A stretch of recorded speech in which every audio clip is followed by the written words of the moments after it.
Your server is only as secure as its firewall, and one wrong setting can expose everything.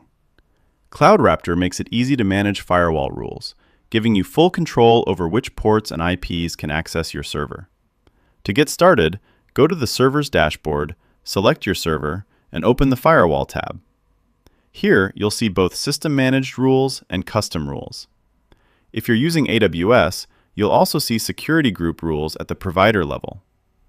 Common system rules include port 22 for SSH, port 80 for HTTP, and port 443 for HTTPS, usually open to anywhere. These are required for basic functionality and cannot be removed. To add a custom rule, click Add Rule. Enter the port number, select the protocol, usually TCP, and define the source.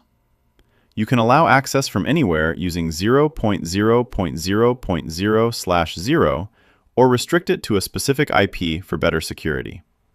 If you no longer need a custom rule, simply click Delete and confirm. Keep in mind, system rules cannot be removed. CloudRaptor uses layered firewall protection. There's the provider-level firewall, like AWS Security Groups, and the server-level firewall inside your server. For a port to be accessible, both layers must allow the traffic. Once configured, only allowed ports and IPs can access your server, while everything else remains blocked.